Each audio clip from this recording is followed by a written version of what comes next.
Nelson Mandela Bay. This is Chris live in the Eastern Cape. Welcome back to the programs. Perhaps tonight we should call this Sundays without Ronaldo.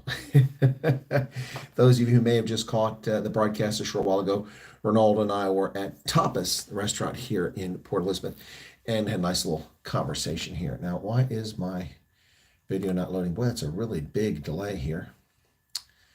Or maybe it just doesn't want to launch. No, it still says waiting for me. I'm live, but I see nothing on the internet. Wow, that's odd. Is anybody there? Huh, I don't see anything. Never seen that before.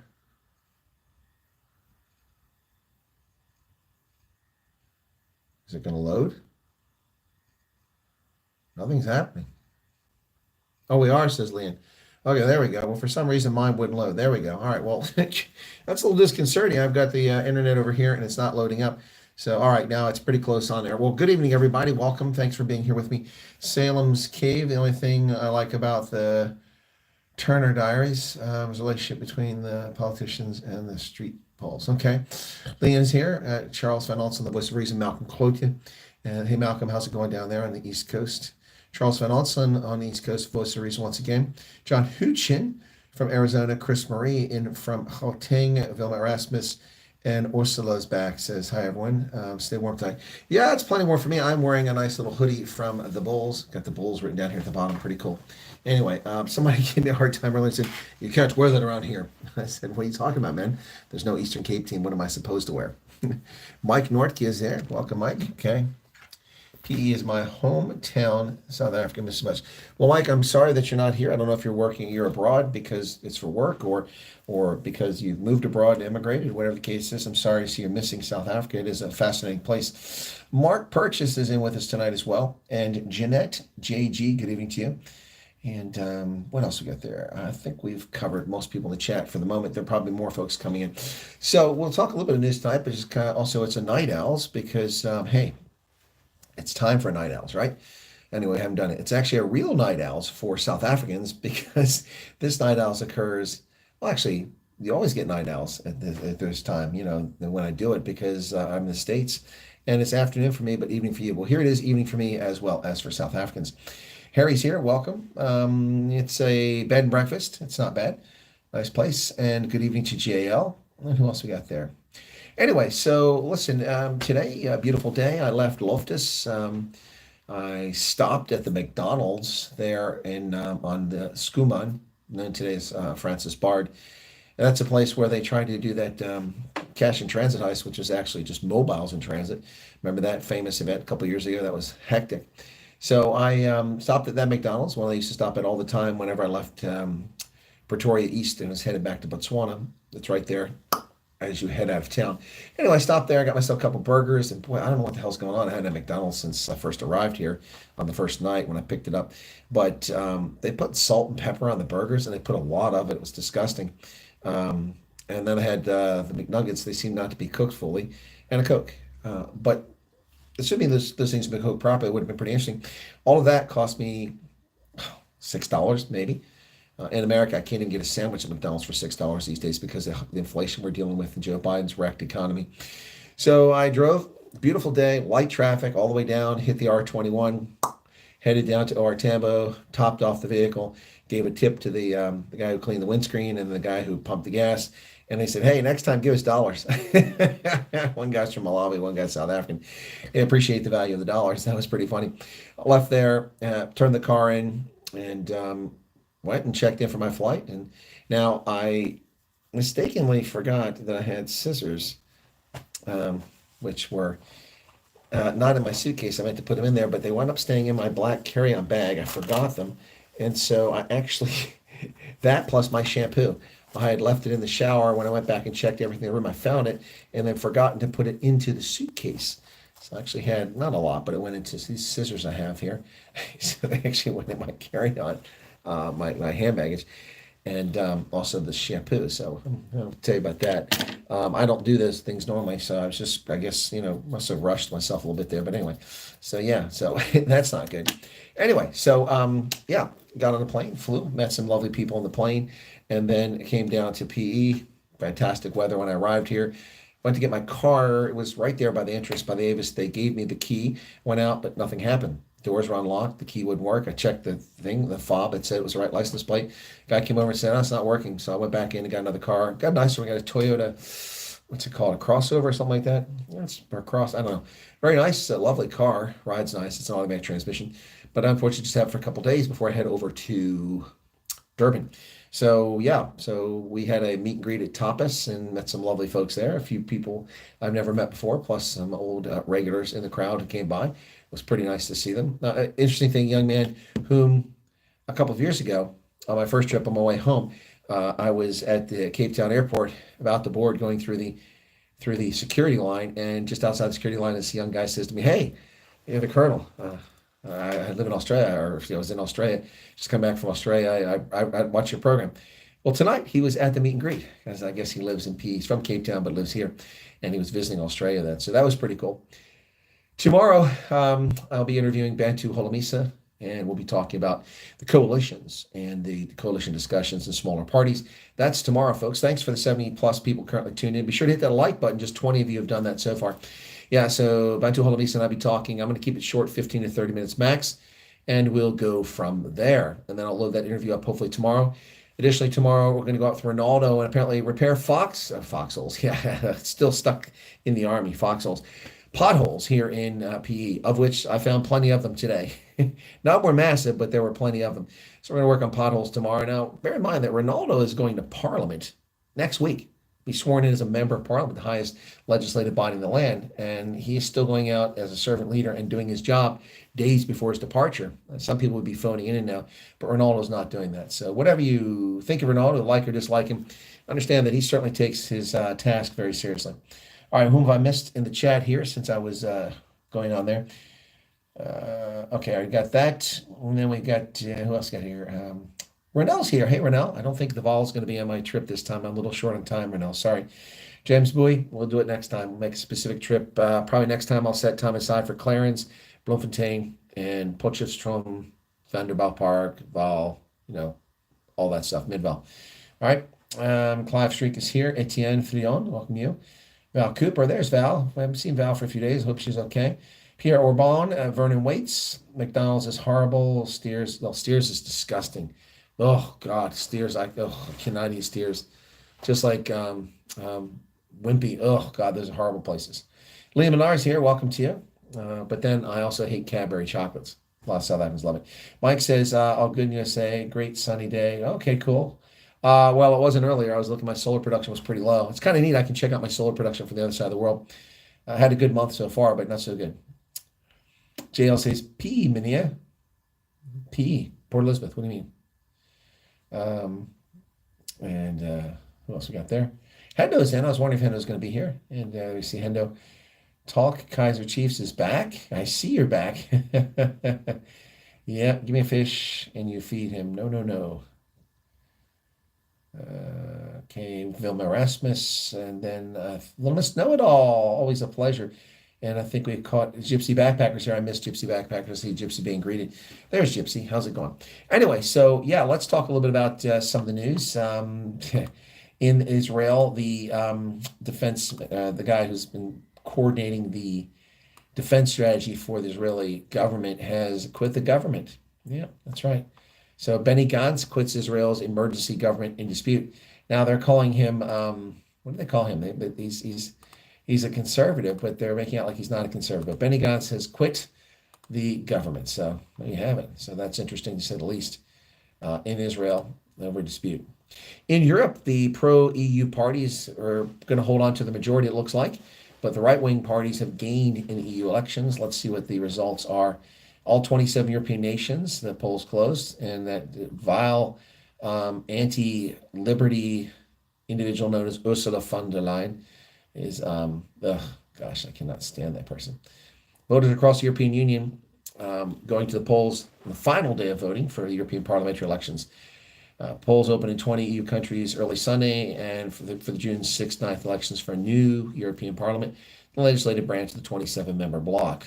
Millions of Europeans have been casting their ballots this week in one of the largest democratic elections in the world. Right-wing parties are predicted to gain more power amid a rise of cost of living and farmers' discontent, while the wars in Gaza and Ukraine are also key topics weighing on the minds of voters. But the pro-European parties are expected to hold on. And Ursula von der Leyen congratulates her German party. Yep, Christian Democratic Union. What a bit of betrayal. I mean, oh gosh. Helmut Kohl must be rolling in his grave knowing that people like this are part of that organization. Yeah, exit polls show that for Germany's right-wing parties, they're gaining. The polls for the ARD and for ZDF Public Television show support for Olaf Scholz center government at 14%. So the government ruling party has 14% in the poll. Wow. That's below the 15.8% they got in 2019 and far below they're showing in Germany's last national election in 2021. That's crazy. Yeah, the second biggest party, the environmentalist Greens, fell from 20.5 to 12%. Wow, and the Free Democrats, they have dropped 5%, which barely keeps them for representation. The alternative for Deutschland was winning up to 16.5% of the vote, better than 11%. So that makes them the top party in Germany, according to this. They're bigger, unless they didn't see the CSU, but the SPU. So it makes them second largest party in Germany. Congratulations. Belgium is looking into reports of irregularities by teen voters, and there's low turnout in Spain. You know, the European Parliament has 720 seats. That's just not manageable. That's ridiculous. You can't govern with 720 seats. I think South Africa's 400 is a bit much for a country this size, but the European Union, 720 representatives. That's just insane. How can you possibly govern something like that? Yeah, the trolls aren't here tonight because I didn't put Zuma, Malema, EFF, MK, or ANC anywhere in the description of this video, so the trolls are staying away. Probably a little bit reason why our viewership's hovering around 100 tonight. 46 currently here. Be sure to hit the like button. Hey, for Night Owls, this isn't bad, folks. 96, appreciate it. And it was also not noticed. Why don't you like steers? No, it's just the meat's terrible. It tastes like goat. It's horrible. I wouldn't know. I don't eat goat. But no, I don't like steers. I tried it. Just does nothing for me. I probably had one of the worst experiences in a fast food place in my life with the steers in Ghana, in Accra. Now you can say, well, that's not South African steers. It is South African steers. It's just poorly managed there. Yeah, no. It's just a disgusting burger. And that just put me off them forever. And I'd had it in South Africa and I never really liked it. But then I had a bad one in Ghana and that was it. I was like, oh, steers. Ah, they're here. Awesome. I know them. That's South African. I went there. I was like, ugh. Yeah, it was terrible. That was 20 some years ago. I don't like steers. I don't like debonairs. Ugh, that's also garbage. Ugh, nasty stuff. Ocean Basket's okay, but it's becoming a bit old. All their food tastes the same all the time. Some people think continuity's good, but I'm talking all their food tastes. They all taste the same. It doesn't matter what you get, but it's good. It's just I think it's on record. People know that my favorite is Roman's pizza. Love me some Romans, absolutely. Yep. But yeah, not a big fan of some of those other ones there. Try the Steers rib burger. I'm not a fan of ribs.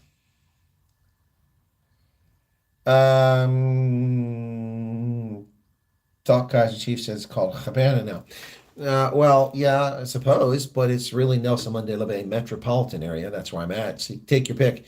As I said, when people ask me where I'm going, I said I'm going to Habana.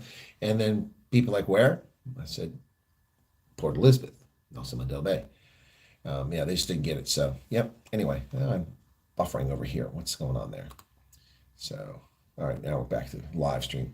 Anyway, so yeah, you're telling me anything I don't know there, Kaiser Chiefs. I'm well aware of that. I mean, if you watch the program, I think you're new to it, you would know that I've been saying that I've been calling it since long before it was Nelson Mandela Bay. It was Port Elizabeth. I've been calling it both, and now I'm also calling it, so, yep. Right, it is a nice hoodie. Thank you, Little Miss Know-It-All. Okay, have you deactivated notifications for subscribers? I only get notified. Okay, Etienne. I have no control over notifications. Content creators do not control that. YouTube does. And once again, this channel is targeted by YouTube. We know this. If you're in South Africa, then I'm surprised you're not getting notifications. A lot of South Africans have been getting my notifications since I arrived here. Normally it doesn't happen, but this time for something, I guess because of the election, they started sharing this stuff, which has had a nice uptick in the viewership and new subscribers. But my viewers in New Zealand and in the United States have been telling me they're getting no notifications. I have no control over that. I don't touch that. There's the only thing I can control that affects you guys is the chat. I can turn chat off, I can disable it, I can turn it on. For a replay, I can disable it. But I leave all chat on all the time. I never disable chat. Sometimes YouTube just doesn't load it when you watch it after the fact. So it's very frustrating. But look, it's a massive operation, YouTube, what they're doing. And technologically, it's pretty impressive. So, but I did not turn off notifications. Why would I turn off notifications? That's insane. I mean, insane on the face of it. I mean, the idea is to reach as many people as possible, generate some ad revenue, and maybe at some point I start making back a little bit of the coin that I've put into these operations, but that's not the goal. I'm just saying it'd be nice to offset some of my expenses.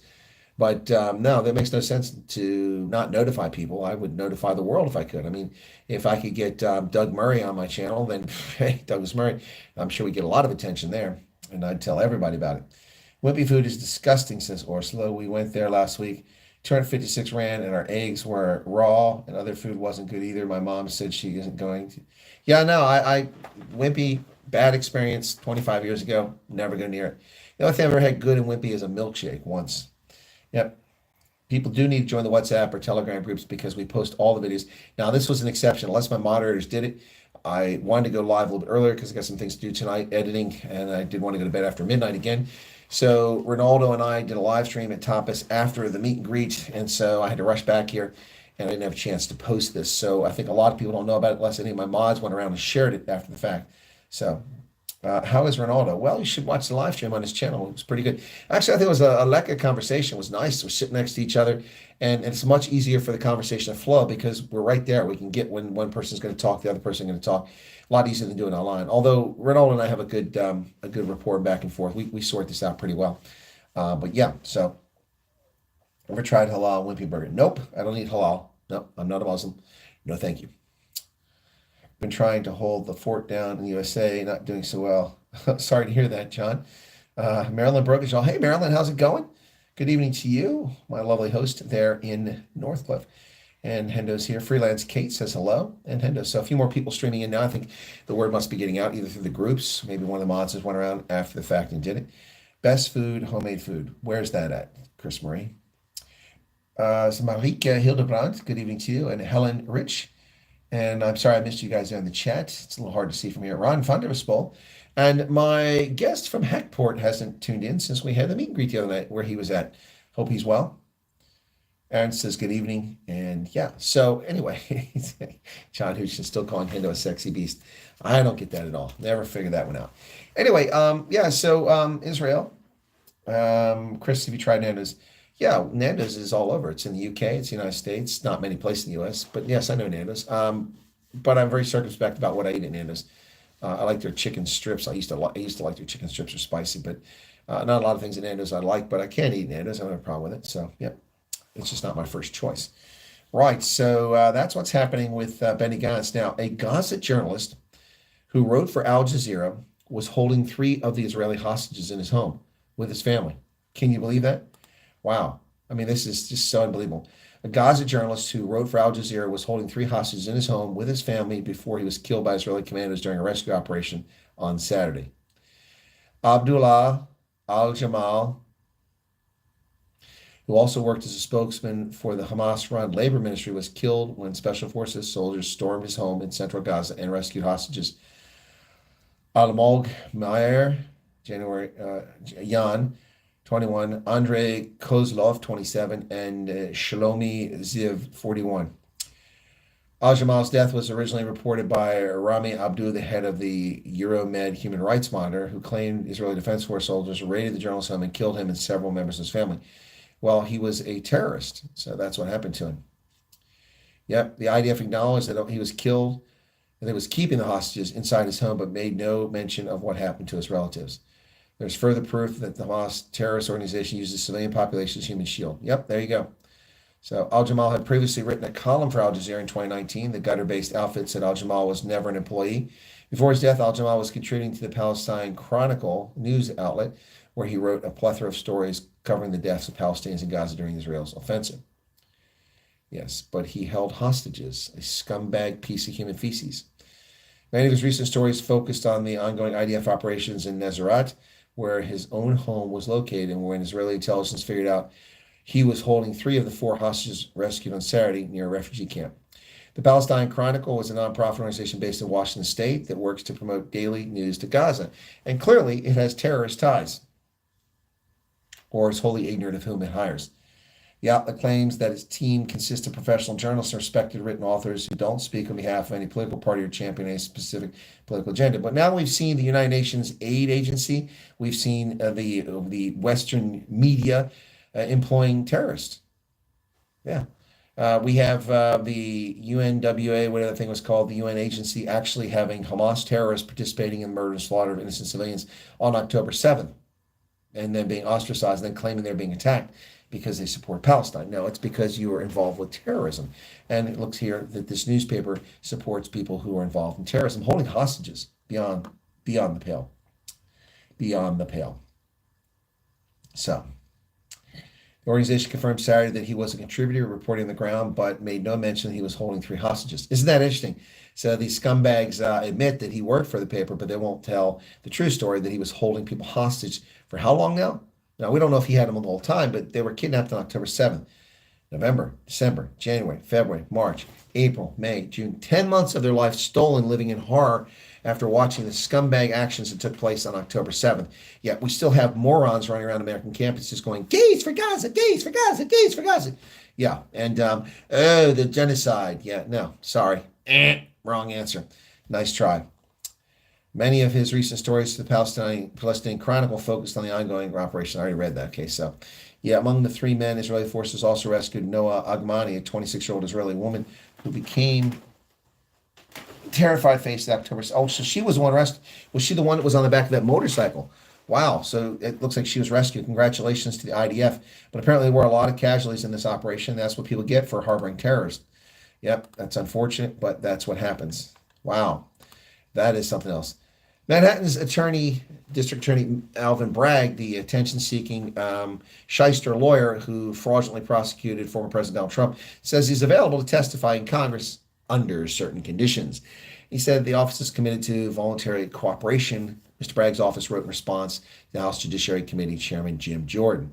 Yeah, well, how about you issue a bench warrant for his arrest for malicious prosecution? An official under Manhattan District Attorney Alvin Bragg responded to a letter from the House Republican panel, signaling the district attorney is open to testifying in the wake of former President Trump's felony conviction last month, a bogus conviction for a non-crime, a statute of limitations misdemeanor which expired, no longer eligible, and a federal statute which the corrupt criminal court of Manhattan has no jurisdiction over. Prosecuted this man and put them together in summation in the closing arguments to claim it was a crime, denying the defense the opportunity to refute the bogus, trumped-up, fake charges by scumbag Alvin Bragg. Yep. The office is committed to voluntary cooperation. Yeah, sure. We're looking forward to that. Yep. So, Netanyahu's chief. Now, see, the Wall Street Journal reports this accurately. The New York Times reports that Benny Gantz quit the government and it's a disaster. But the Wall Street Journal says Netanyahu's chief rival quits because that's what he is. He's a rival to Netanyahu. So this isn't bad. It's probably good for Israel. So, Israeli Prime Minister Benjamin Netanyahu's top political rival quit the government on Sunday in a move aimed at toppling his coalition. But the strategy risked backfiring by empowering hawkish lawmakers less aligned with the Biden administration. Yep, exactly. Benny Gantz, who leads the centrist National Unity Party and was one of 3 war cabinet members, said he was leaving the government due to lack of long-term strategy for the war in Gaza. Faithful strategic decisions are stuck due to hesitancy and procrastination out of political consideration. Well, that may be true, but his departure will not cause the Netanyahu government to go anywhere. So, hey folks, are you living in South Africa? Do you have a motor vehicle? Are you concerned about carjackings? Well, here's a report compiled, a list of incidents on carjackings from January 2021 to April 2023. King Price Insurance put together a list of 10 car brands and models that were least carjacked within their footprint. Okay, so in the area that they cover, King Price Insurance, these are the cars least likely to be carjacked. You ready? The Audi Q3, that's interesting. The Chery Tiggo 4 Pro, Ford Fiesta, Ford Figo, Hyundai Creta, the Nissan Almera, Nissan Magnite, the Subaru Forester, and the Suzuki Vitara, as well as the Renault Clio. Shockingly, it didn't include the Renault Kwid, which you can steal that all day. I'm not going to miss that. So those are the 10 cars that are least likely to be carjacked in their footprint. The Audi Q3, the Chery Tiggo 4 Pro, Ford Fiesta, Ford Figo, Hyundai Creta, Nissan Almera, Nissan Magnite, Subaru Forester, Suzuki Vitara, and Renault Clio. So that's the least likely to be carjacked in South Africa. That's interesting. So Ken Aronson's here. Hey, good to see you there.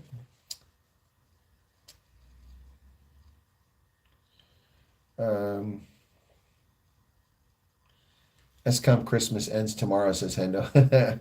Yep. Andre says, nice top, Chris. You remind me of a middle-aged freak de prairie who met once at a filling station on the way to pee about 2005. Wow, it's a long time ago. Yeah, no, it's a pretty cool top. I like it. Nice one. I was walking out after buying a few jerseys that were on sale, and I looked over and I saw the hoodie, and I couldn't help myself. And I had my size, put it on, and went with it. So, yep. All right, what else we got there? Don't hijack go-karts. Go-karts, yikes. All right, well, let's talk a little bit about coalitions and what's going on there. So the ANC opens the door to government national union talks, and KZN is on knife edge tonight as we speak. Yep. So, okay. Let's see. When is this story from? That's from yesterday. That's not today. So that's a little bit behind. Oh, hey, the Comrades ran today, the 97th running of the Comrades in ultra marathon, a short ultra marathon. It's long to you and me, but as far as ultra marathons go, it's about half the length of a normal ultra marathon. But the annual Comrades ultra marathon was run, and once again, Gerda Stein won this her third time.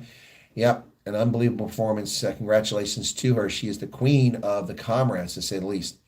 Yeah, well done on her part. That's pretty impressive stuff there. So, yep. So, well, she's very fit. Unlike some of these people running the Comrades, she is very fit. Yeah. So, in her third ultra marathon record time of the year, Gerda Stein smashed her own Comrades record time by nearly 10 minutes this morning. Wow, that's amazing. The under-19 marathon runner broke her own Comrades marathon up run, so that's up to Peter Maritzburg, coming in at 5 hours, 49 minutes, and 46 seconds. Folks, can you imagine that? Running, jogging for 5 hours and 49 minutes. That's just insane. Is there anything anybody's willing to do for 5 hours straight? I can't even sit and watch television for 5 hours straight. Wow, smashing her 2019 time of 5 hours, 58 minutes and 53 seconds by nearly 10 minutes. She says, I'm speechless once again today. It's the best day of my life, and Elita Stein and said after crossing the finish line in Peter Maritzburg. For South Africa, I was carrying the thought of everyone watching the race today from the start to finish. It carried me. So thank you, everybody. She ran nearly unopposed as she led the women's field at the 85.91 kilometer race from Durban all the way to the finish line at Scottsville Stadium in Peter Maritzburg. I do feel like my plan worked really well, she said. I'm quite particular when it comes to planning. I know where I want to be at a certain point. So well, I guess she is. Quite an impressive finish there. Wow, that is something else. So there was never really a time in the race where I wasn't on plan except for 2 kilometers to go to the finish.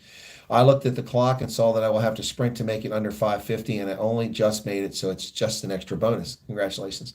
Sunday's win is her third overall at the Comrades, following wins in 2019 and 2023, and second in succession, making her the 5th woman to win it 3 times. It's been a brilliant year for the runner, having broken the course records of the Om Dam and the Two Oceans Marathon, and now the Comrades. It's also an Olympic year, with Sten set to fight for a spot on the podium in the marathon on the streets of Paris in 2 months. It's a challenge that I've set for myself, she said. I know nobody has ever attempted running Comrades and the Olympics the same year, but I feel really blessed that I've got this opportunity. Well, awesome. That is pretty incredible. She said, to stand here today, it feels I have a platform to encourage people to go after difficult things because it's worth it and builds your character and inspires so many people. I'm happy about my choice, and I'm going to work so hard to be ready on August 11th to represent South Africa in the proudest way I possibly can. Russia's Alexandra Morozova, the 2022 Comrades Marathon winner, was second with 6 hours, 5 minutes, and 12 seconds, while America's Courtney Olson, running in her first Comrades, closed out the podium at 6 hours, 8 minutes, and 9 seconds. Congratulations to an American runner, Courtney Olson, coming in third in the Comrades. That's awesome. In the men's race, the 26-year-old Dutch runner Piet Wiersma took first place in an impressive time of 5 hours, 25 minutes to become the first non-South African winner of the race since Zimbabwe's Stephen Mushingi in 2011. So there, you got a non-South African winning the race this year. Lesotho's Jobo Kotane led at half at Drummond before he stopped his watch and stepped aside as he allowed Russian runner Alexei Bernisov to pass in a clear ploy from his maxed running club. So they're in the same running club. So there you go. Wow. But Gerda has gotten it done. She won again. That's she has such tone legs. And imagine that kind of running. Of course she would have it. Yep. So there you go. Wow. The winner of the last two comrades, Tete Djane, stopped dead twice while running in the elite bus, allowing several runners to pass him before running behind the group again. He struggled in the last 30 kilometers and faded to finish outside the top 10. Wow. South Africa's Dan Moshakwea came in second, while Ethiopia's Drega Johansa Lafebo finished third. Well, that's the Comrades, the 97th running of the Comrades, folks. The 100th running, should we run in it? Should we make a plan? You want to make a plan? Do we all make a plan? On the 100th running of the Comrades, we'll do it. Oh, this is pretty scary. I saw this in the paper, and it's here online. Outgoing members of Parliament are in line for 81 million in exit gratuities. What the heck is that all about? Let's take a look at that story. Voters may have shown the door, but ousted members of Parliament have the consolation of sharing at least 81 million in loss of office gratuities. What kind of government gives people money for losing office? That just doesn't make any sense. MPs who will not go back to work to Parliament following the earth-shaking election results are smiling all the way to the bank with at least 81 million set aside to pay them loss of office gratuities. Wow. The ANC hemorrhaged 71 MPs in the May 29th elections after its share of this vote dropped from 57 to 40, leaving it with only 159 seats. Wow. EFF has lost 5 MPs, and long-serving parliamentarian Moisana Lakota from Cope must pack his bags. MPs from the, so, yep. So, but they're going to get money. So there you go. So Tara Lakota is out, but we knew that he was going to retire, so that's not exactly news. Not sure why they're reporting it as if it is news, but Tara Lakota is out. We know that. He said he was going to retire. ANC will not bend on key issues as DA says it is encouraged by talks progress. We'll see. We will see. South Africa's future in the hands of members of the government and political parties. Well, we'll see. We'll see what happens there. So, by the way, folks, today, Kurtley Arendse was undergoing surgery for the hit that he took and got a fractured cheekbone right here, according to his coach, Jake White, last night. All right, so let's see what Jake White's got to say. This is from the press conference last night. Now, I'll be putting my video together on that, but White is hoping the Bulls have a knockout rugby chance of beating Leinster in the URC semis. So, after battling past a game, Bennett's past a game. I wouldn't say English that way. After a gamey Bennett's inside 30-23 in their URC quarterfinal, Bulls director of rugby Jake White has used the nervy win as the reason they will be underdogs against the Irish side, Leinster. Well, of course, they're going to be underdogs against Leinster, even though it's at home. Can the Bulls do it? They can, Matt. They can. Will they? That's another story. If the Bulls play the way they played in this game, they might not win. They made some mistakes they shouldn't have made. They should have been way out in front. They left 14 points on the field in the first half. 14 points they needed. They just barely hung on. Benetton never folded up their tent. They stuck with it the whole time. Lots of credit to Benetton. The team that we're not going to give it credit to is my Stormers. They were just obnoxiously atrocious. Terrible performance. Probably one of the worst Stormers games I've seen in a long time. And you can't say it was great Glasgow defense because it wasn't. It was terrible execution from the Stormers. Just so disappointing. Only one South African side left in the URC now, and that's the Bulls. That's why I'm wearing the hoodie. That's where our hope is, and it's all resting on the Bulls' shoulders. I will be back in Gauteng for the semifinal at Loftus Versfeld this coming Saturday. So if anybody's there, let me know. This time Hank was there. Anybody else goes, be happy to link up and touch base with you. Having recovered from a 26 down to end up losing 56-35 in the corresponding fixture, Benetton came with a plan to apply the same pressure. That's the previous game. Yeah, so Benetton showed they had something. Interesting enough, their head coach Marco in a press conference said that the weather was actually great for them because it was cooler and they were ready for it. So that's an interesting point that he made. But the Bulls now go on to the semifinals. So that means the Bulls made it to the final in their first year, quarterfinal their second year, and the third year to at least the semifinal. That's pretty impressive, particularly for a club that just a couple years ago was going nowhere before Jake White got there. And people were impatient when Jake White first arrived and thought the club was still going nowhere. But here they are performing really well. Don't underestimate Jake White, folks. You do so at your own peril. He has a plan. He knows what he's doing. And it was really good to see this team get to the semifinal. Now, hopefully they can beat Leinster at home. That'd be really cool. And that's the key. I think they would have a hard time beating Leinster in Dublin. I think in Dublin they had a hard time beating them. But here, so especially because they probably played at Aviva Stadium and the Irish would pack the place. But here at Loftus Versfeld, they have a chance. And we'll see if they can pull it off. They ate too much what? Dodgy snook? Yeah, the Stormers did something. They just did not get their act together. It's really a shame. Mike Holmes says, do you think ANCDA coalition better than... Yes, I do, but I wouldn't stop at ANCDA. I would make a coalition of ANCDA IFP, which is better.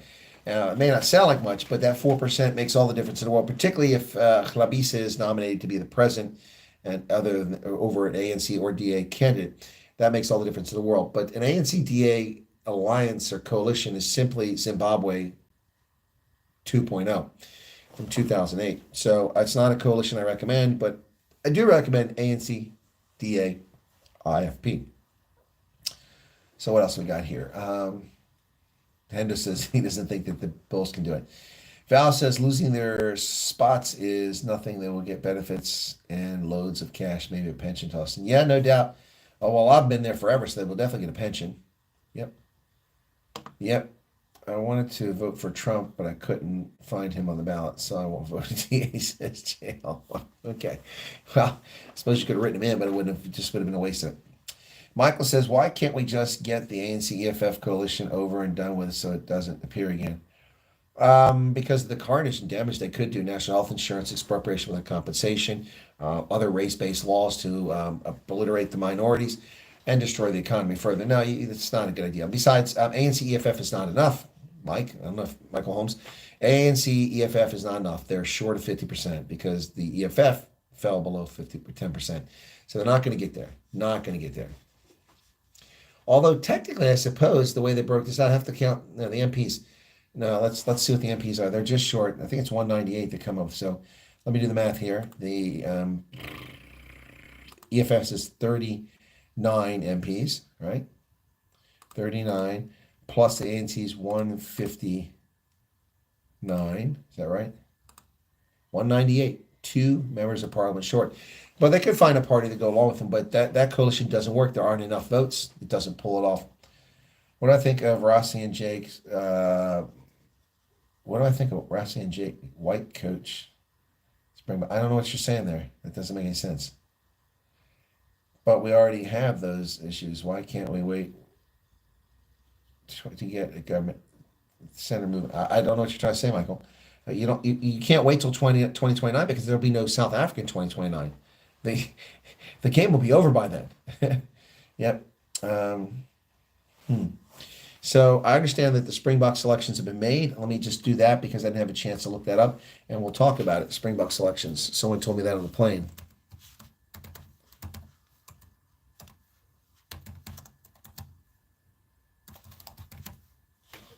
Okay. Let's see what we get here. Okay. 11 uncapped players. Interesting. Well, part of this is driven by the fact there's been injuries. Erasmus names exciting Bok training squad. Now, of course, that is from SA Rugby, so they're gonna tell us that. Okay. So the uncapped players are Jordan Hendrickson, sweet. He's much better than his brother Jaden.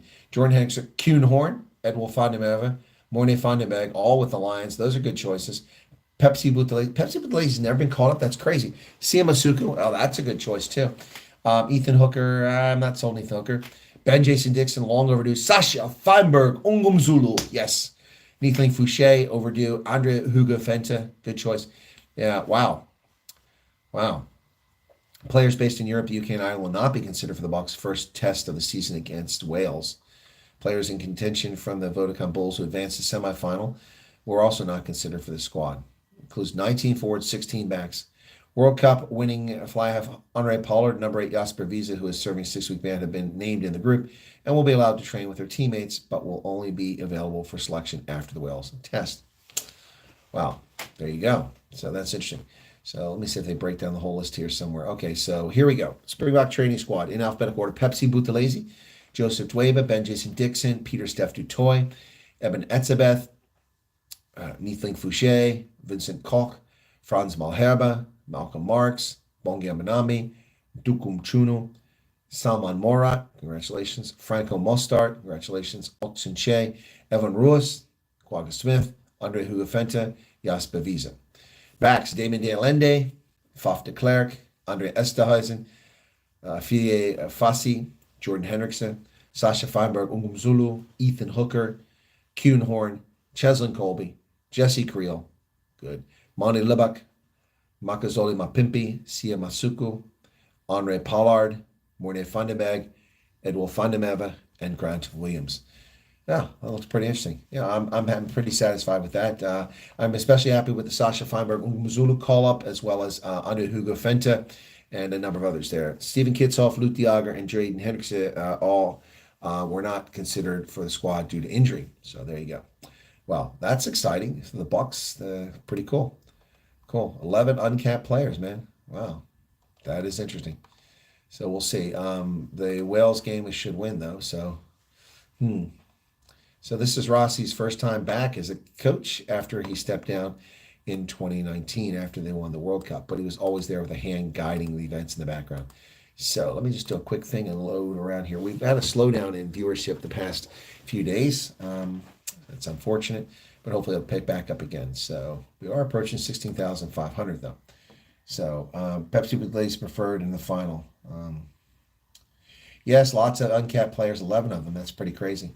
So who else we got here? And then we've got Tolozio Mputi. How can the ACDP effectively use a 3-season? How can they use it effectively? It depends. It depends. I mean, what I just said there would never happen, but ANC, EFF, 198, 3 seats for the ACDP, that's 201. There's a coalition. Not going to happen. ACDP will never align with those parties. How can they use effectively? Well, they could team up with all the other parties and keep the ANC out of government. ANC only has 40.2% of the electorate, so that means it's 60.2 or 60.8, 59.8 is elsewhere. So, all those parties can work together, but that's also unlikely. Those seats, most likely the best they can do with those seats is to be a voice and vote against ridiculous legislation. But beyond that, not much they can do. Unless someone turns to them as a kingmaker in a coalition, but that's highly unlikely, which is 3 seats. And the people they want to turn to aren't the ones in governance. So, what's keeping Augustus from the Buck call-up after leading Northampton? Augustus? Who's Augustus?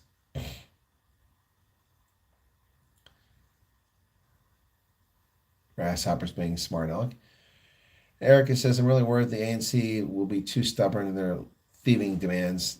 Yeah, I'm with you there. Flushin's here from the UK. Welcome, Flushin. Yep. And what else? Oh, he's speaking in Welsh.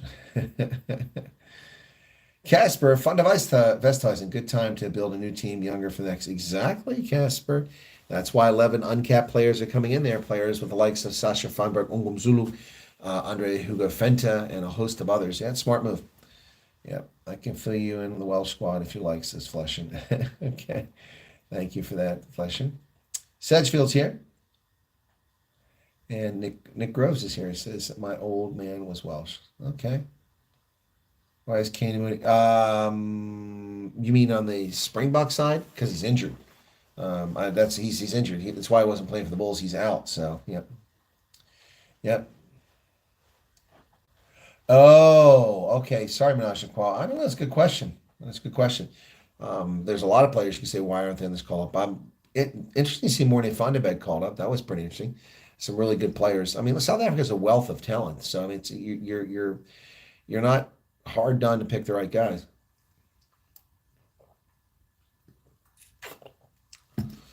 But we'll see what happens from there. Okay. Okay. Great player. Yeah, Kane and Moody's a great player. So listen, I remember a couple years ago, I told people that Kane and Moody and Kurtley Arntzen need to be called up the Springboks. They're ready. And people like, you know what you're talking about. They're not ready, not ready. And Kurtley comes up and scores all these damn tries. And Kane scores a number of tries too. And both add a great dimension to the Bulls game. Make them an attacking squad when they're out there, as long as the ball's distributed well. So, plus Kurtley hits like a freight train. He reminds me of Cheslin Colby. Cheslin Colby takes numbers, man. He takes gravestones, you know. He takes markers for people's gravesite when he's out there. It's amazing. I want to see the best NFL players take on the box. That would be great. Etienne says, good night, everyone. I wish I could have stayed, but I have to catch up on so much need sleep. As do I, Etienne. So we're going to go a little bit longer, not quite that much longer, but we've got 100 people here right now. So we'll stick a little bit longer. Yeah, so there's a few other things we should probably talk about before we get done here. Night owls tonight. And I'm not finding what I'm looking for. Give me a moment here. That's not the one I'm looking for. Got a lot of windows open here. Whoops. Not getting there. So. Oh yeah, Trump. There's talk that Trump will consider North Dakota's Governor Doug Burgum, Doug Burgum, to be his running mate for the presidency. Yeah, to be the vice president. So we'll see if that happens. That would be interesting. That's a no name that almost nobody's ever heard of. I'm aware of him. Then you've also got South Dakota's Governor Kristi Noem, who kind of ruined her chances at going anywhere with her story about how she euthanized her dog. That did not go over very well. A lot of dog lovers out there, folks. So at topics earlier, Ronaldo gave me this cute little souvenir before I left. Guinness advert when they get South Africa versus Ireland. There we go. South Africa versus Ireland. So it's a little stand. You stand up like that, and it's pretty cool. Guinness on the back there. You can personalize your Guinness phone with your photo or your name. They put that on there. Pretty cool. Anyway, so Ronaldo gave that to me earlier. Thank you, Ronaldo. Right. What else we got in the chat here? So Charles saying cheers, Etienne. Is it time for Monty to be relieved of his kicking duties? Menage a trois. Look, I mean, I don't know. Monty can be inconsistent. It's just weird. I wasn't sold on him when he came over from the Sharks, but then the first season he impressed me. And I was like, really? This guy's great. Then last year he was up and down. This year he's up and down. I don't know what to say about Monty Lubbock.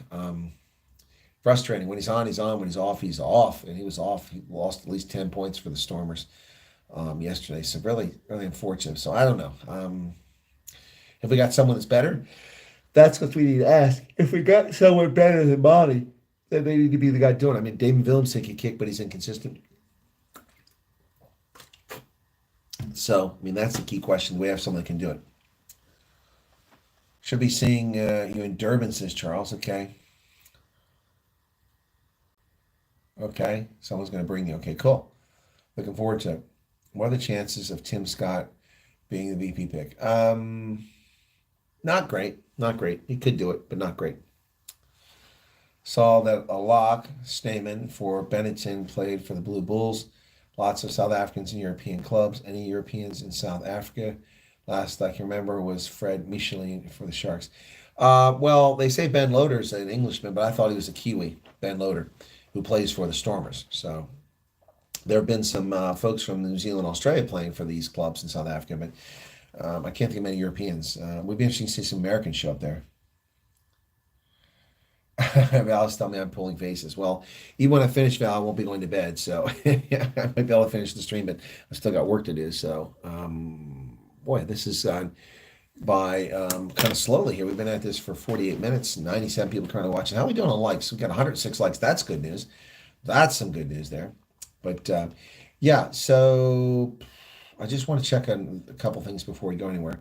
So I want to check on the Hershey. So the AHL, let's check on that, and then NHL, because the NHL Stanley Cup Finals are underway. NHL. And the WNBA, we take a look at that too, because I'm curious about Caitlin Clark. Excuse me. So, the AHL, let's see what's going on here. So, Hershey lost to Cleveland, so let's take a look at that series. Calder Cup playoff brackets and see what's going on there. Cleveland, that's not good. They had won a couple games, so let's see where they're at now. The Bears lead the series 3-2, even though they lost that game. So they got to win more and more, and they'll be in the finals. The winner for the Western Conference is the Coachella Valley Firebirds, who played the Bears last year. So we could have a rematch of last year's Calder Cup final. The Bears need to win one more game. Cleveland needs to win 2. The winner of that goes on to the final. So that's that. In the NHL, except the cookies, playoffs. Let's see where we're at here now. So Stanley Cup Finals. Florida leads Edmonton 1-0 in the series. Oh, there you go. So one game played there. Wow. So pretty cool stuff. Okay, the women's basketball. I don't want that. I want, let's go to news. I want news. I want to hear about Caitlin Clark. What's going on with her? This is not what I was looking for. How did I get to DuckDuckGo? Google is what I was looking for. WNBA Clark. Caitlin Clark, not Galissa. Caitlin Clark. There you go. Let's see what news we got on her before we wrap up here. WNBA legend Lisa Leslie's comment on Caitlin Clark missing Olympic resurfaces. Clark Olympic snub down to black gay mafia, says Jason Whitlock. What? Wow. Caitlin Clark is left off the women's Olympic basketball team and fans are pissed. Huh. So, boy, because this is all about race, not Caitlin Clark, but the media. And yeah, Caitlin Clark's Olympic snub down to black gay mafia, says Jason Whitlock. They, thems hate Clark. Caitlin Clark is expected to be left out of the USA team for the Paris Olympics. Number 1 NBA draft pick was helped elevate the league to new levels of interest. Okay, now my browser is just locked up, so I can't go anywhere.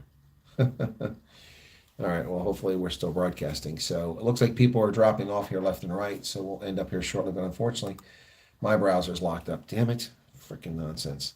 So let me just check on something here real quick. Let's see if I can't get this up. See if my computer, well, my computer must be out of memory here. Nope, it's not. Oh, great. Now the screen is just locked up. That's frustrating. Yeah, Caitlin Clark, there's all kinds of stuff going on. There's clear racism and anti-heterosexuality in the women's lesbian league, the WNBA, according to this guy, Whitlock. Yeah, so I don't know what's going on with my computer. It's my laptop suddenly acting up. That's not good because I have to do some video editing tonight. The task manager to come up here. And if Ronaldo was here, he'd say, it's because you have Windows. It's just because I have a crappy laptop. Wow, it's locked up. It's not doing anything. That's crazy. Firefox is not responding. Wait for the program. So that's what I want to do, but that's not what I want. I want the damn... There we go. Now it's responding. Okay, so Jason Whitlock has reacted furiously to Caitlin Clark's Team USA Olympic snub, blaming the BLM LGBTQIA plus silent P alphabet mafia bigots in a string of angry social media posts. Wow. Let's see what he had to say. News of Clark's Paris rejection has sparked widespread shock across American sports, but the conservative podcaster Whitlock went further on Saturday by accusing the gay community for the WNBA star's absence. Now, Caitlin Clark is white, she's incredibly talented, and she's a heterosexual, and apparently that's not popular with the WNBA. At first, he said he was pleased Clark would not compete in the upcoming games, writing, am I the only one glad they left Caitlin Clark off the Olympic team? Now I don't have to watch a bunch of angry, entitled feminists who hate America play hoops. But the target of Whitlock's anger soon moved away from the patriotism when he wrote, they, thems hate Clark, end of story. Continuing a separate post, women's basketball decision makers are not dumb. They've been bullied by the BLM, LGBTQ plus, IA plus silent P alphabet mafia bigots. Wow. Whitlock is not holding back, folks. He's not holding back. He's wow. Wow. So... And my browser's acting up again here. What the hell is going on here? This is crazy. Let me just see what's going on. If there's something eating up all my RAM. No, it shouldn't be. I've got...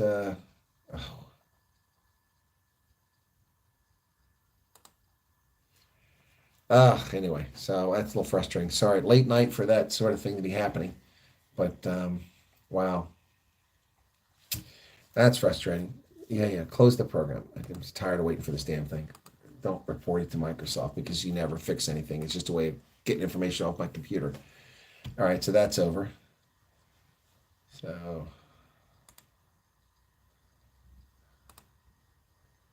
shocking video shows the plane crash. Operation cannot be complete. I can't close the browser. What the hell is this? What's going on here? Oh, stop it. My computer's in a loop now. I can't do anything. All right, that's it. I'm done with that. Oh, boy. What is going on here? Well, now it finally stopped. So that's weird. All right. Sorry, folks, but I'm just trying to get this story. So maybe I can get a fresh browser going here and we'll see what happens. But this laptop, geez, very disappointed in it. It's pretty crappy. Start a new session. No, I don't want to see. Don't want to see that. Anyway, so that probably take 10 minutes.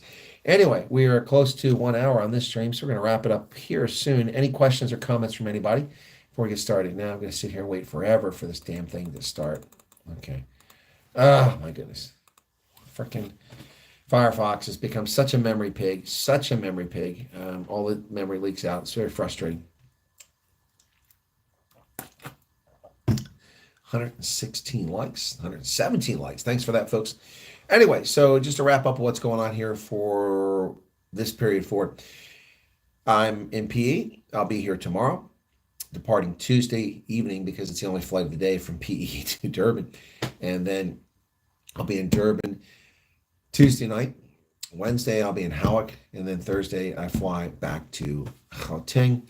And I will be up there Thursday night, Friday night, and then Saturday night as well. Sunday, off to Cape Town. So there you have it. Wow, this is taking forever here. I hate this. It does this crap occasionally. Yeah, so Firefox 10. Okay, well, I don't want this. Let's close them all. End task. End task. Oops, no, I can't do that. So, all right, so finally let me close Firefox. Let me see if I can open it now. Jeez, memory pig. No, I don't want. I want a new session. Stop doing this crap with this old session. Stupid frickin' browser. Anyway, I don't know why it does that. It's got a nice feature where it remembers your tab if you've closed it, but if you tell it to open up a new one, it acts all the fool. So it's acting the fool right now. Technology. It uses so much memory too. Anyway, I think I'm going to wrap it up here, folks, and thank you so much for being with us tonight. Be sure to hit the like button if you don't mind. We just pushed it to 123 likes. And thank you so much for your patronage. No super chats that I saw tonight, and no new members. But thank all of you for being here tonight. Appreciate it. This was an unannounced Night Owls, and so I appreciate the folks showing up. I will try to do some more extensive and in-depth election scenarios and coalitions tomorrow at some point, probably in the evening, maybe in the morning, just depends. So I'll let you know. But thanks a lot. Oh, here we go. It's finally opening up stuff. Oh, my goodness. All right, so, oh, man, unbelievable. Firefox 16. I don't have 16 tabs open, okay? There we go. We're finally getting there. It took that long. Wow. Donald Trump's out there speaking right now, apparently. Wow. So, studio. This is taking me this long to get back to it. Isn't that crazy? Isn't that just crazy? Okay, we're almost there now. So, come on. Still got a couple clicks to go. Over to the live feeds. There we go. Finally there. This says I've had 10 views. We know that's not true. That's just nonsense. Now, where's my chat at? Chat's taking a while to load. There we go. Okay, so good night. Thanks for your stream. Enjoy your evening. Early bed tonight. And then Charles says African time. Yeah, the computer's in African. Thank you. Appreciate it. Pierre, you're welcome. Pip Jacobs, welcome to you. Sedgefield. Manashqua says, I think the only American to play in South Africa was Todd Clever with the Lions. I think you're right. But I'd like to see some more South Americans make their way to South Africa. No, Charles, it's not the slow internet. It's this laptop. This thing is problematic. I want to throw it in the trash. Happy Chappy, good evening to you. Good evening to you. And Ruvani Fribus is back. Control F4. Yeah, Morza Bokbas is back as SA teams have to work on the narrative of the Northern Hemisphere. Did we South Africans always the bad guys? Games overseas, we never get the rub of the green majority. Yeah, that's true. The referees went against us. Nick Grove says the meds are going to put him to sleep. Okay. And yeah, Todd Clever played for the Lions, correct. All right. I think we've got it covered. All right, cool. Brave browser. I've got Brave, but it's not Pip. It's not just a browser. It's this computer. I don't know what's going on. It's been like this since I bought it. I've had it for too long now. I've had this laptop longer than I normally have laptops, but the money I would have spent to buy a new laptop has been spent paying for trips to South Africa. When I wasn't traveling to South Africa, I had the money to build a custom gaming machine for my studio, but I really need a new laptop. So anyway. Probably the youngest person here, says Kaiser Chiefs. Maybe. Oh, you're 16? Yeah, you probably are the youngest person here. Got a dentist appointment tomorrow, says Charles. Ouch. Good luck with that. Happy Chappy says good night. Diamant One, just watch an interview with Linda Susu. What a waste of human being and a racist. Oh, yeah. No, Diamant, what a waste of human space that person is. And there's so many of them out there. And that's the interesting thing, is they're all exposing themselves up. They're all coming out. See, I said I was going to go away, and I lost 12 people, but the rest of you hung around. So, yeah, they're all exposing themselves. South African Communist Party, Kasatu, Lindiwe Sisulu, MK, EFF, all exposing their blatant, naked race, hustling, and racism on a daily basis. And nobody in the media is calling them out on it except me. Nobody. Not even other YouTubers call them out. I'm the only one calling them out and pointing their bigotry and racism. And they just get away with it. Your laptop is 8 years old now. Yeah, I used to update my laptops every 3 years, thereabouts. Yeah, Starlink ban. No showman. Yeah, ANC having nightmares. Oversight is now new boss. They'll battle to swallow that one. Yep. Sedgefield, that is a big clap for them. They're going to have a hard time dealing with that. Last dentist visit was 30 years ago, Charles. Good Lord. My last dentist visit was the week before I flew to South Africa. I had to see a dentist because the root canal that was done over here, there was no filling in there. And the temporary was so deep that I get big chunks of food in there. I was going to eat the tooth away, so I had to go get a filling in there. And I did it just in time before the temporary leaked and before any damage was done to the hole that was dug. Good for you, says Diamant. Okay, cool. Yeah, a little pricey though. Cost me a lot of money. That's $1,000. Cool grand. Actually, that wasn't $1,000. Excuse me. That was the root canal work. It was $1,000. That was about $200, but I had not got my discount on the previous visit, so they applied discount and plus my discount on that one. That cut it down to about $140, which is nice. Charles says my filling fell out. Yeah, you know what's interesting about fillings? I never knew that they had to be changed, but I found it from dentists some years ago that they're only supposed to last like 10 years. But I've had fillings in my teeth for 40 years now. It's pretty cool. South Africa politics, national unity, good, bad, okay. Hino Bezuidenhout. No, government national unity is not good for South Africa. The only really good potential outcome here is ANC, DA, IFP. That's the only good one. Kaiser Chiefs says, I've known this channel for a week now and I have learned a lot. Well, thank you for that, Kaiser Chiefs. Appreciate that. Interesting to know you're 16, so I'll try to keep the profanity under control. Yeah. So I know a good dentist in Brooklyn if you're in Pretoria. Yeah, but I'm glad you learned a lot there, Talk Kaiser Chiefs. That's what we hope to do. We want people to learn. We want people to think critically, to question things, not just to be difficult, but to actually see the motivations and the realities for it. Thought fillings were life. Yeah, but that's what I thought when I was younger. So Michael Holmes says, why do you think some white South Africans find it hard to acknowledge the injustice of apartheid in the land situation in which black people have no property rights? Which left black people their property rights. Well, that's not true. First off, it's an inaccurate description, Michael. A lot of black people have property rights in South Africa, and a lot of black people owned land in South Africa, and black people owned land in the so-called homelands. But yes, it was a very unfair system. It was rigged against black South Africans. That's true. I don't know white South Africans that find it hard to acknowledge that apartheid was evil. I met people who the problem is, okay, so you got to make a distinction here, Michael Holmes. Apartheid itself is not evil. Apartheid is exactly what MK is calling for. They want African traditional laws, which aren't codified anywhere. They're just oral.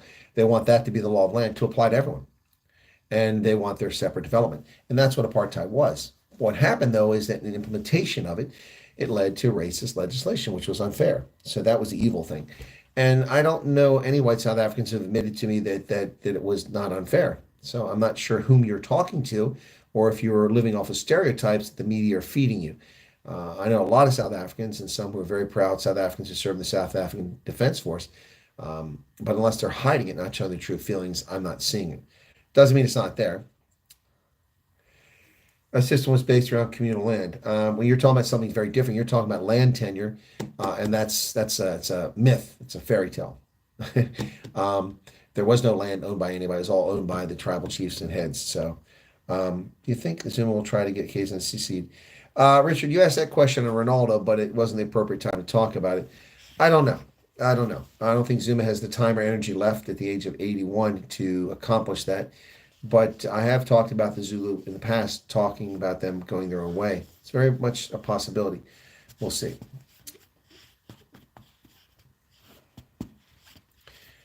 How many white South Africans have a farm, a separate house? Very few. Very few. In fact, if you look at my article, not many. So let me just do that real quick. Let's go to LinkedIn before we wrap up. Okay, let's go to LinkedIn. And let me find my article on my page, and I can tell you the number. It's not a lot. Okay, take me to my profile. That's Cape Town in the background of my profile.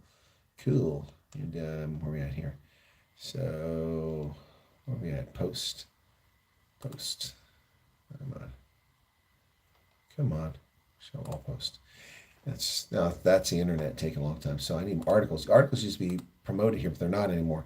It's just really a shame. So let me get down to there you go. South Africa Land and Poverty, an article I wrote in 2018, relying on the 2017 land survey the government itself conducted.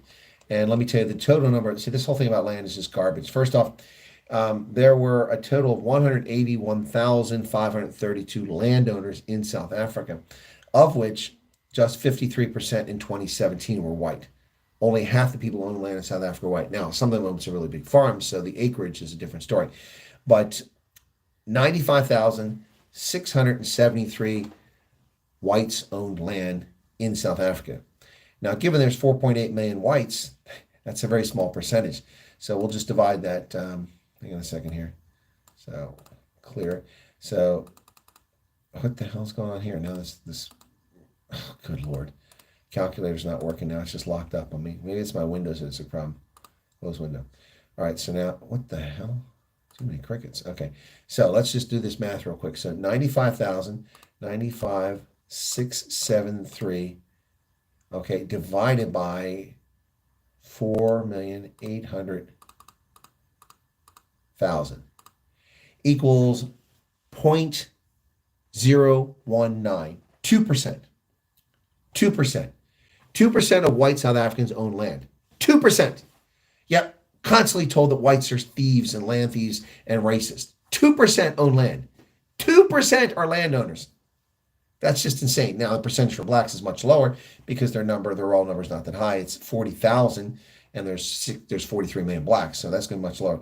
But people act as if everybody who's white is rich and owns land. That's just a total myth and fantasy, and I'm so sick of hearing that nonsense. Yep.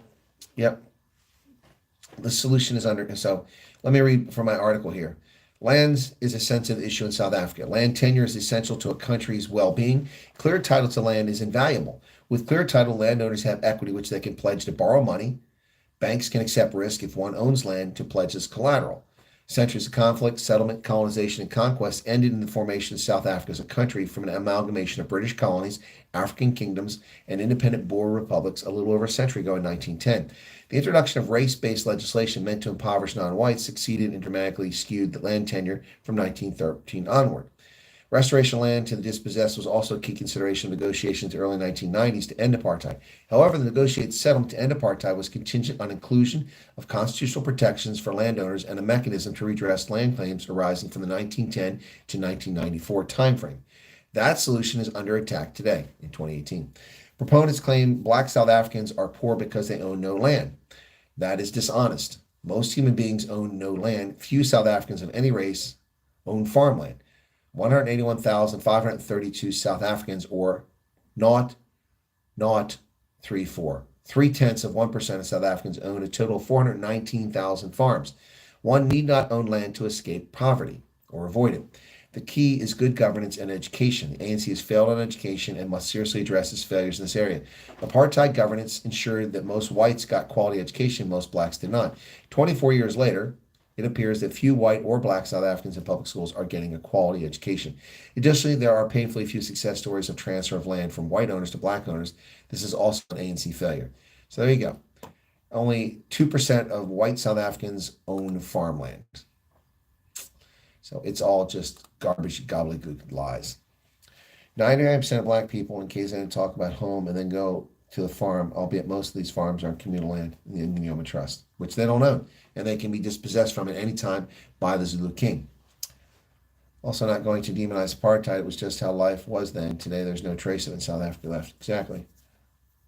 Yes, well, Ravani Fribus, as I said, 98% of white South Africans don't own farms. Father's not rich, and he has a small 4-hectare plot. Yep. Paul Mulder, someone asked who would be the opposition if there was a government national union. Would call it all society organizations and SA Board of Churches. What you doing that? No, because they're not in politics, so they're not in opposition. They're just civic organizations trying to hold the government accountable. So no, I don't think that's a view that makes much sense in the political landscape. Kaiser Chief says, I'm black, passionate South African. One day I'll make my mark to change South Africa's true potential. Well, talk, Kaiser Chiefs. That's awesome, brother. 16-year-old who has that kind of interest and passion, assuming what he tells is true, and I have no reason to doubt the kid. That's awesome to hear. And if, in fact, you are a 16-year-old black South African and speaking in this fashion, you're exactly the sort of South African that most people see these days. People don't care about this nonsense. They don't care about the fake argument about race and the garbage going on. They just want to have a good life for themselves and their family, raise their kids, worship, that sort of thing, and be successful. And being successful is not a white thing. It's not a black thing. It is a consequence of good governance, independence, liberty, and a functioning society that allows people to seek a right of redress when they've been cheated and to protect them by law enforcement when they're under threat. Yeah. And then, of course, infrastructure and all the stuff comes along with it. But yeah, no, that's great to hear. You probably will make your mark if that's your attitude. Yep. Whoops, sorry, my reading glasses just slid around on me there. So, Val says, I own a small holding in farm weeds. We're buying a simple, small city lot with our house on it. Not much landowners. Yeah, Tommy Sides. I mean, that's the pent-up demand for land in South Africa amongst black South Africans isn't for farmland. It's for plots and acreage in urban and peri-urban areas where people can build a home. Yep. Who race hustles the most in South Africa? Which party? Let's see. Michael, the most, I would say traditionally it's the EFF. But in the past year, in my view, the most race hustling has been done by the ANC. It's just disgraceful. Yep, so there you have it.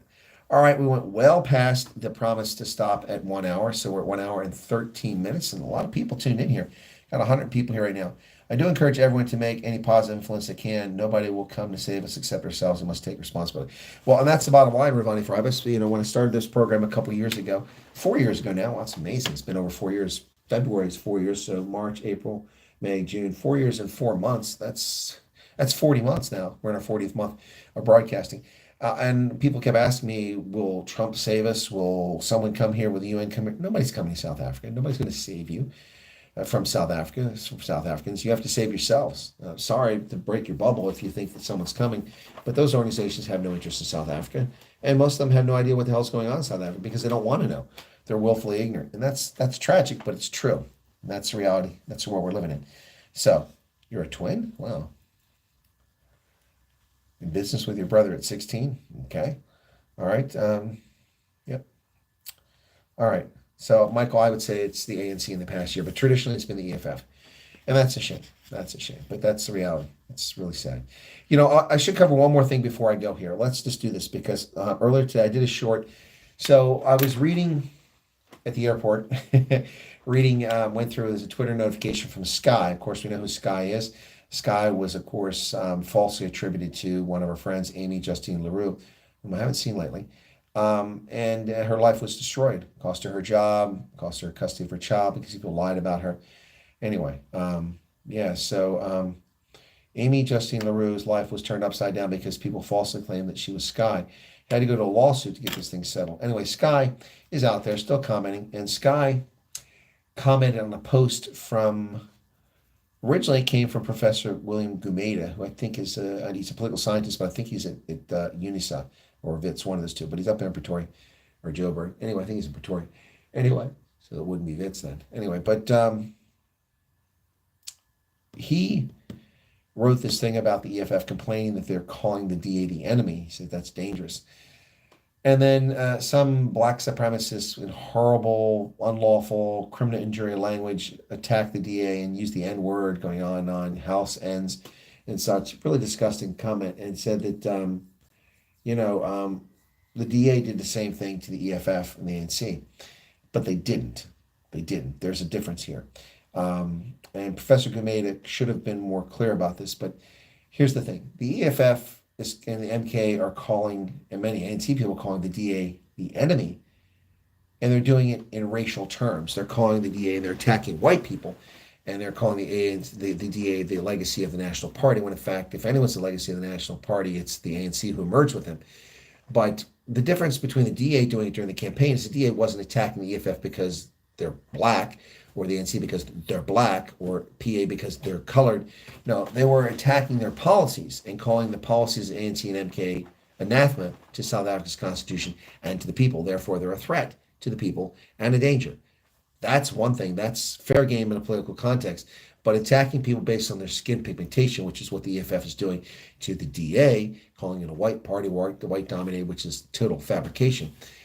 That is reprehensible, and it's also illegal in South Africa, and they're getting away with it every day. So that's the distinction there. So Sky responded to Professor Gumeda, and I responded later on, pointing that out because no one's making that point. There's a significant distinction between the DA attacking the EFF and the ANC as enemy of the people, and the EFF calling the DA enemy of the people, and because they're racist. It's very different. The petty politics really is the quality people misusing state funds. All right. Samir's back. Hey, Chris, pity about the Stormers. Yes. Yeah, no, I've got my Bulls hoodie on. Yeah, no, I'm with them all the way too, but it sucks that the Stormers played so poorly. Yep. Okay, Tommy sent an email to that email address. Okay, let me see if it showed up. Give me a second here. I'll double check. Gmail. Okay, okay, let me see if Tommy sent something. Well, Tommy did send something. Let me see if I got it. Let's see if I received it. Okay, it's taking a long time for this to load. Come on. Okay, there it is. Okay, cool beans. Okay, there you go. Thank you for that. And I'm looking to see if anybody, Erica sent me something. All right. Who's this? Okay.